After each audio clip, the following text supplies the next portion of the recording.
Tara, magluto tayo ng chicken. Ayan, may patatas tayo at saka carrot. Gigisahin na natin yan. Ayan, para hindi lalambot yung kapag nilagay natin mamaya. At saka ayan ang chicken, nilagay ko natin.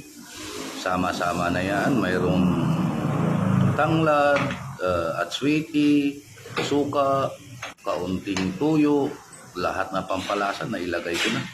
Yan, isasalang ko na yan siya. Antay-antayin na natin ang kumulo.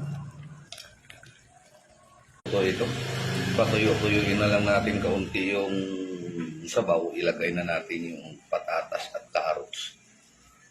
Tama lang yan kapag natuyo na yung sabaw. Goods na.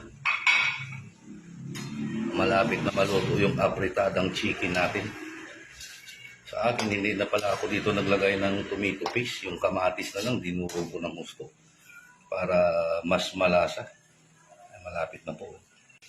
Amoy na amoy yung aroma ng tanglad at saka atswiti uli. Yung pinakapang pakulay natin dito.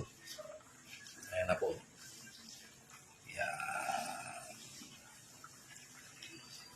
Lasa.